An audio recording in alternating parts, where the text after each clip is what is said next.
بتبدأ الحكاية جوه مصنع في تايلاند. الأطفال بيشتغلوا هناك غصب عنهم عشان يعملوا دمية النينجا، وبنلاحظ إن مدير المصنع ده شخص شرير وبيضرب الأطفال بسبب ومن غير سبب. وفي يوم من الأيام صاحب المصنع اللي بيكون اسمه فيليب إبرام بيجي عشان يزور المصنع، وبيطلب من المدير يجيب له شوية مية، فبيقول لبنت صغيرة تروح هي تجيبها، لكنه بيبدأ يضربها جامد عشان جابت مية في كوباية متوسخة. وكان في ولد قاعد خايف لما شاف البنت بتتضرب، وبالغلط بيعمل دمية نينجا بالوشاح بتاع صاحب المصنع اللي حطه على الترابيزة. وطبعا المدير بيتعصب وبيضرب الولد، والولد ما بيكونش قادر يتحمل التعذيب فبيصرخ من الألم. ووقتها المالك منعه من ضرب الولد، وبيكون واضح انه بيدافع عنه، لكنه بياخد العصاية من ايده وبينزل ضرب في الولد لحد ما بيموت.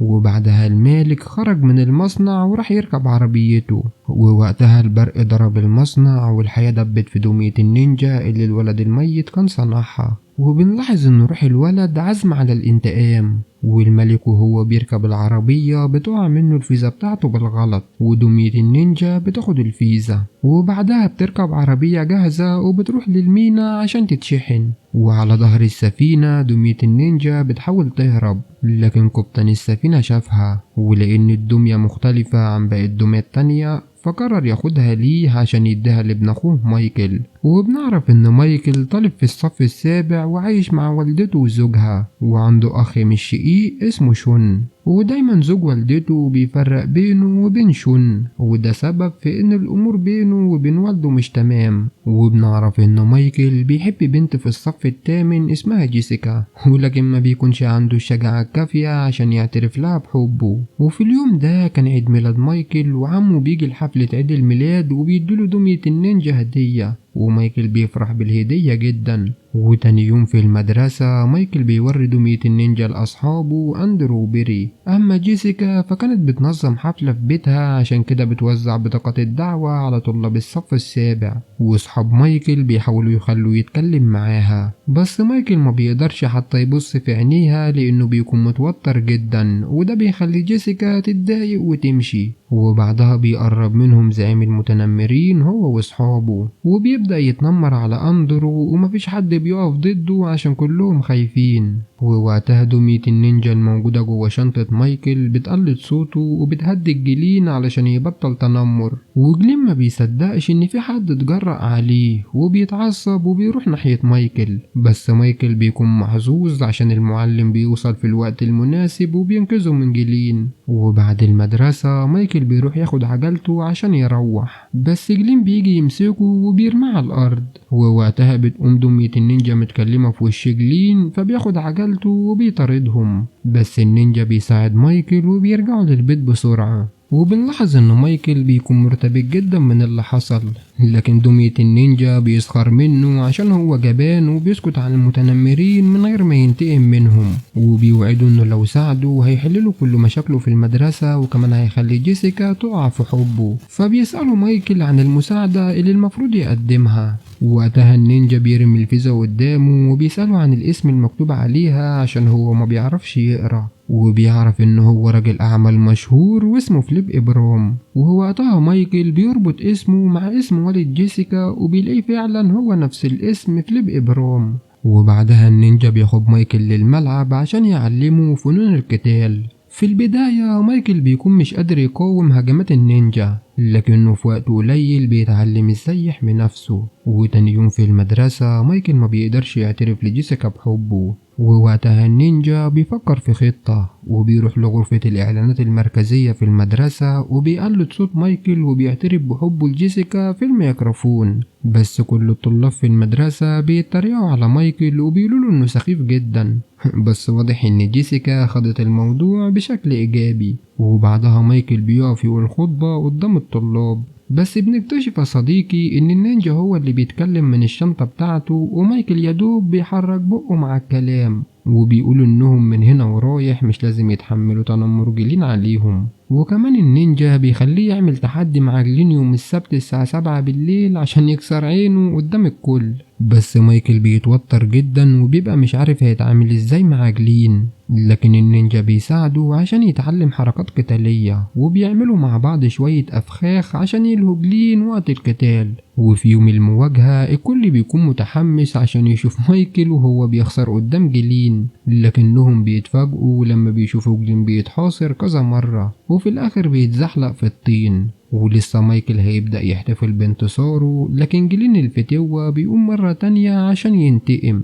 ووقتها مايكل ما بيبقاش قادر يهزمه، لكنه بينفذ الحركات اللي اتعلمها من النينجا، وأخيرا جلين بيتقبل الهزيمة. وطبعا جيسيكا كانت شايفة كل ده واتأثرت باللي مايكل عمله، وعشان كده عزمته على الحفلة بتاعتها. وفي الحفلة بيعرفوا ان والد جيسيكا مش هو فليب إبرام اللي بيدوروا عليه. ووقتها النينجا بيضغط على مايكل عشان يسيب الحفلة ويساعده يلاقي راجل الأعمال اللي بيدور عليه، لكن مايكل بيرفض عشان بيكون عايز يرقص مع جيسيكا. وقتها النينجا بيتعصب جدا وبيفضل يقول كلام وحش على جيسيكا بصوت مايكل، وده بيخلي جيسيكا تفهم مايكل غلط. وساعتها مايكل ما بيبقاش قدامه اي حل غير ان هو يساعد النينجا. والنينجا بيقول له انه هيرجع كل حاجة لطبيعتها من تاني بعد ما يخلص مهمته. وبعدها الاتنين بيتسحبوا وبيدخلوا بيت رجل الاعمال. ومايكل كان فاكر ان النينجا جاي هنا عشان يرجع كارت الفيزا، وما كانش يعرف نهائي ان النينجا مخطط لقتل رجل الاعمال. ولما النينجا بيحاول يقتل رجل الأعمال بيوقفوا مايكل عن اللي بيعمله، وده بيسيب فرصة لرجل الأعمال إنه يهرب، وبيقفل عليهم باب الغرفة وكمان بيبلغ الشرطة. لكن النينجا قدر ياخد مايكل وبيهربوا من المكان بسرعة. وبيعرف مايكل إن النينجا ده تبقى روح الطفل اللي اتقتل في المصنع، وإنه جه هنا عشان ينتقم من رجل الأعمال ويجيب حق الأطفال اللي كانوا في المصنع. بس برغم كده مايكل رفض يساعده على القتل.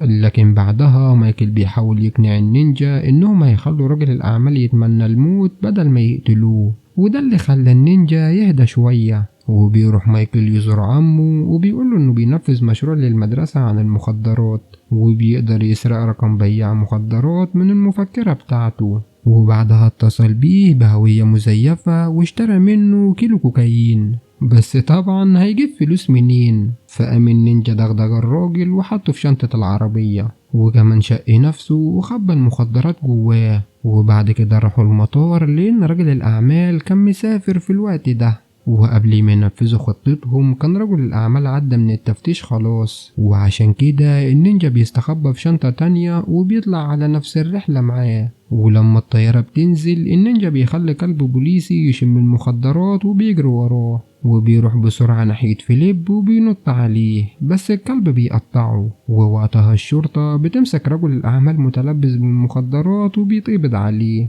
وبيظهر بعدها النينجا متقطع ومرمى على الأرض، لكنه في النهاية بيكون قدر ينتقم ويرجع حقه.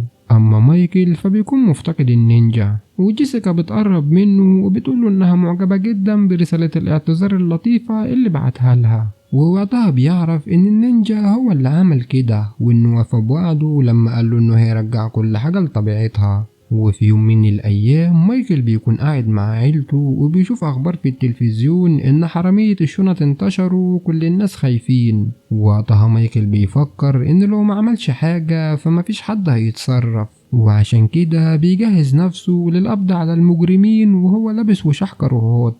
بتبدأ الحكاية بطفل اسمه هيرو، واللي بيكون في حلبة غير شرعية لقتال الروبوتات، وكان بيشارك بروبوت من اختراعه الشخصي. وهناك بيقابل راجل ضخم وشرير وكان بيتحدى أي حد يقابل الروبوت بتاعه. فبيقرر هيرو إنه يتراهن معاه بفلوس، لكن من أول ضربة بيوقع روبوت هيرو على الأرض. فبيطلب منه هيرو إنهم يعيدوا الرهان مرة تانية لأن دي أول مرة ليه، وبيقوله إنه معاه فلوس كتير أوي للرهان. فبيوافق الراجل وبتبدأ الحرب بين روبوتاتهم، وبيتحول الروبوت بتاع هيرو لشرير وبيقدر يغلب الروبوت التاني ويوقعه على الأرض. وبكده يكون هيرو هو اللي كسب وخد كل الفلوس، لكن الراجل ما بيسيبوش يروح وبيتهم انه خدعه، وعشان كده بيطلب من رجالته انهم يضربوه. وفي اللحظة دي بيجي تداشى اخو هيرو الكبير وبياخده بالموتوسيكل بتاعه وبيهربوا. وبيفضلوا ماشيين في شوارع ضيقة علشان يهربوا من رجالة الراجل الضخم اللي عايز يمسك هيرو. وبعدها بيظهر تداشي وهو بيلوم اخوه هيرو على اللي هو بيعمله، وخصوصا انه اتخرج من الثانوية وهو عمره 13 سنة بسبب ذكائه وعبقريته، والمفروض انه يعمل حاجة مفيدة بدل الرهانات على الروبوتات دي. وبنعرف ان الشرطة بتيجي الاماكن دي كتير وممكن تقبض عليه في اي وقت، فبيقوله انه حابب روح المغامرة، وخصوصا انه بيكسب فلوس كتير قوي من اللي بيعمله ده. وفجأة بتقابلهم عربية الشرطة، وبمجرد ما بيخرجوا من الشارع بيتقبض عليه، وبتيجي عمتهم عشان تاخدهم وبتتضايق جدا من اللي بيعملوه، وبتقول لهم انها ما قصرتش معاهم في اي حاجة علشان يعملوا كده، وانها مهتمة بيهم وواخدة بالها منهم من وقت ما اخدتهم يعيشوا معاها بعد وفاة باباهم ومامتهم. وتاني يوم بيقرر هيرو انه يروح تاني لحلبة الروبوتات، لكن المرة دي بيقوله تداشي انه مش هيسيبه يروح لوحده، وبيقرر يروح معاه لانه ما بيعرفش يمنعه. وفي الطريق بيستغرب هيرو لما بيلاقي اخوه ماشي اتجاه الجامعة بتاعته، ولما بيسأله هيرو انه ده مش طريق الحلبة بيقوله تداشي انهم هيروحوا الجامعة يجيبوا حاجة ويرجعوا تاني. وبيدخلوا المعمل اللي بيبقى مليان باختراعات الطلاب المجتهدين والأذكياء، وهناك هيرو بيتعرف على كل أصحاب تداشي وبيوريله اختراعاتهم فبينبهر بيها جدا. وبعدها بياخدوا تداشي وبيقوله انه عاوز يوريله الاختراع بتاعه، وبيبقى عبارة عن روبوت جميل اسمه بايمكس. الروبوت بيكون مصنوع من مواد خفيفة جدا في الوزن، وبيكون روبوت طبي بيعالج اي جرح او ألم في اي شخص. وبيشغل تداشي الروبوت فبيشتغل، وبيقول لهيرو ان الشريحة محملة بكل المواد الطبية، وبيطلب تداشي من هيرو انه يقول للروبوت انه راضي عن تقديم رعايته الطبية علشان يتوقف عن العمل ويرجع مكانه جوه الصندوق. وفي الوقت ده بيدخل البروفيسير وبيتعرف على هيرو، وبيشوف معاه الروبوت المقاتل بتاعه وبيعجب بيه، وبيعجب بذكاء هيرو جدا بالنسبة لسنه. وبيخرج تداشي مع هيرو من الجامعة علشان يوديه لحلبة قتال الروبوتات، فبيقول له هيرو انه مش عايز يروح هناك، وبيبقى مبهور بكل اللي شافه في المعمل اللي راحه في جامعة اخوه. وبيقول لتداشي انه عايز يقدم في الجامعة دي. وقتها بيفرح تداشي جدا لانه ده اللي كان بيتمناه. وبيقول لهيرو ان في معرض بيتعمل كل سنة والطلاب بيقدموا فيه المشاريع اللي بيخترعوها وعلى اساسه بيختاروهم. ولما بيقعد هيرو مع نفسه علشان يفكر في المشروع ما بيجيش في دماغه اي افكار، وبيتضايق جدا لانه نفسه يدخل الجامعة دي باي شكل.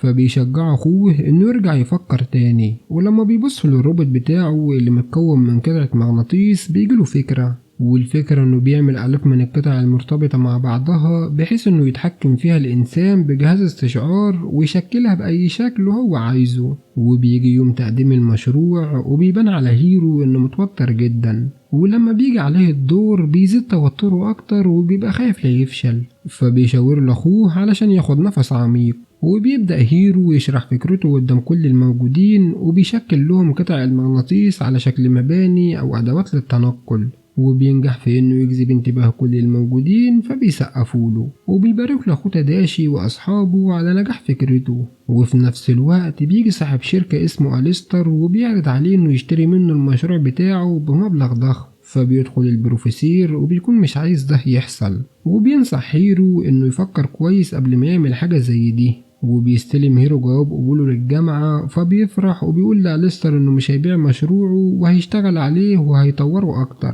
وبيخرجوا من المكان وهم فرحانين جدا، وبيشكر هيرو اخوه لانه شجعه. وفجأة بيشوفوا حريق كبير في المبنى اللي فيه المعمل، فبيروحوا ناحيته، وبيعرف تداشي ان البروفيسور جوه وبيقرر ان هو يدخل ينقذه من غير ما يفكر، لكن للأسف بيموت هو والبروفيسور ومحدش بيعرف ينقذهم. وبيفضل هيرو حزين ومكتئب لفترة على فقدانه لأخوه ده. كمان ما بيروحش الجامعة علشان يقدم أي حاجة، بالرغم إن الدراسة بتكون بدأت بقالها فترة، وبتحاول معاه عمته أكتر من مرة وما بيوافقش إنه يروح. وفي يوم بيقع الروبوت الصغير على رجل هيرو، ولما بتوجعه بيظهر بايمكس، وده الروبوت الطبي اللي عمله أخوه تداشي قبل ما يموت. وبيقرب بايمكس من هيرو علشان يعالجه، فبيقول له هيرو انه خلاص بقى كويس ومش محتاج اي حاجة. وفي اللحظة دي بيشوف هيرو قطعة من الروبوت بتاعه وقع على الارض وبتتحرك، ولما بيفحصها بيقول ان الروبوت بتاعه بايظ علشان وقع وهو هيبقى يصلحه.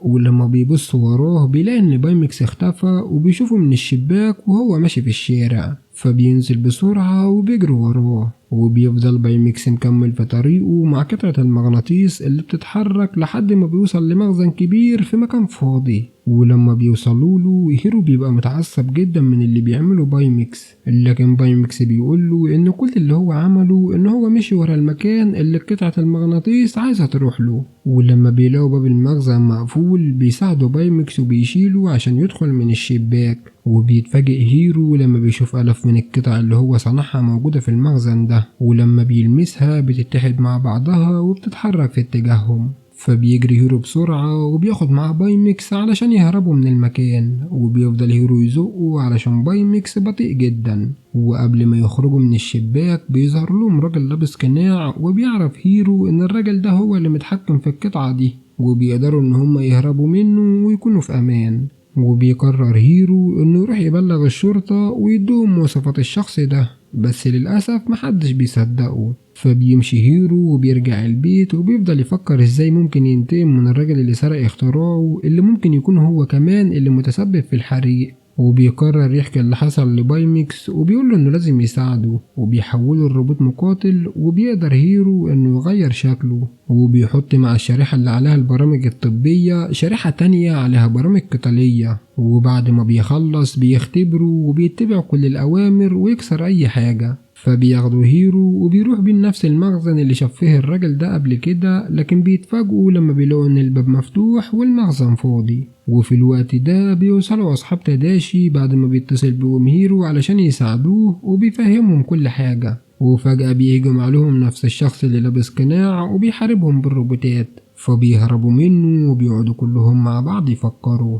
وبيكونوا شاكين ان الراجل اللي لابس القناع هو صاحب الشركة، وعمل كل ده علشان يسرق الفكرة بعد ما هيرو رفض يبيعها له. فبيقرروا ان هم يطوروا من الاختراعات بتاعتهم علشان تساعدهم. وبيطور هيرو بايمكس وبيخليه يطير وبياخده يلف بيه فوق المدينة. ولما بيبقوا جاهزين بيقرروا ان هم يهجموا مرة تانية على المخزن، وهناك بيهاجمهم الراجل المقنع وما بيقدروش ان هم ينتصروا عليه لانهم بيبقوا مش منظمين في الهجوم عليه وبيتعاملوا بعشوائية. ده غير كمان ان هو اقوى منهم بكل الروبوتات اللي معاه. وبيجي دور بايمكس وبيطلب منه هيرو انه يتدخل، وبيقع الراجل على الارض وبيشيل القناع من على وشه. وبيتفاجئوا لما بيلاقوا ان الراجل ده هو البروفيسير، وبيعرفوا ان ما ماتش في الحريق وقدر يحمي نفسه عن طريق الروبوتات المصغرة اللي اخترعها هيرو. فبيتعصب هيرو جدا لان اخوه دخل علشان ينقذه وضحى بحياته علشانه، وهو سابه يموت وكمان سرق الاختراع بتاعه. وقتها بيطلب هيرو من بايمكس انه يهجم على البروفيسور ويقتله.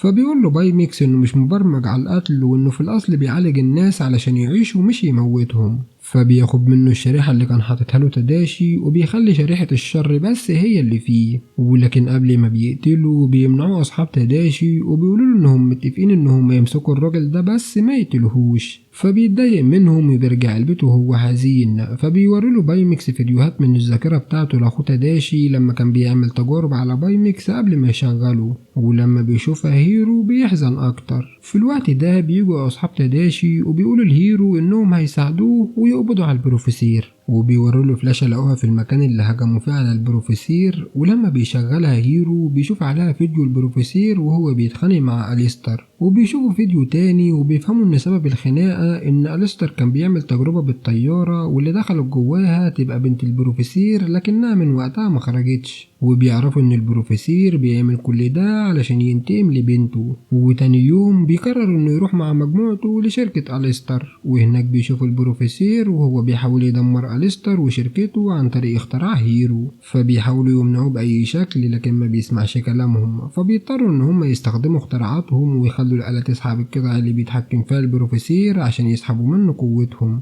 وفعلا بيقدروا يعملوا ده بسهولة. ومن ناحية تانية بيقول جهاز الاستشعار ان في حد جوه الآلة، وبدون تفكير بيقرر هيرو يدخل جواها وبيلاقي بنت البروفيسور موجودة وعايشة لكنها بتبقى فاقدة الوعي. فبياخدوها وبيستعدوا علشان يخرجوا، وبيتقابلهم حيطة ضخمة بتخبط فيهم وبتدمر التقنية اللي بتخليه يطير، وبعدها بتنفجر الآلة. فبيقرر بايمكس يضحي بنفسه علشان ينقذ هيرو. فبيودعه هيرو وهو بيعيط، وبايمكس بيزقه بصاروخ في ايده علشان يخرج من البوابة. وبيفضل هو جوه الآلة اللي بتتفجر. وفي الوقت ده بتوصل الشرطة وبتقبض على البروفيسير وبيرجع هيرو مع أصحابه. ولما بيوصل البيت بيشوف بالصدفة إنه كان محتفظ بإيد بايميكس اللي كان فيها الصاروخ اللي هو كان مطوره، ولما بيفتحها بيلاقي جواها الشريحة الخضراء اللي كان عليها كل البرامج. وبعد فترة بيقدر هيرو إنه يرجع بايميكس وهو معالج ومسالم زي ما كان تداشي عامله، وقرر من وقتها إنه يبقوا أبطال خارقين ويساعدوا كل الناس في المدينة. ولغاية هنا يا صديقي بنكون وصلنا لنهاية فيديو النهاردة. سلام.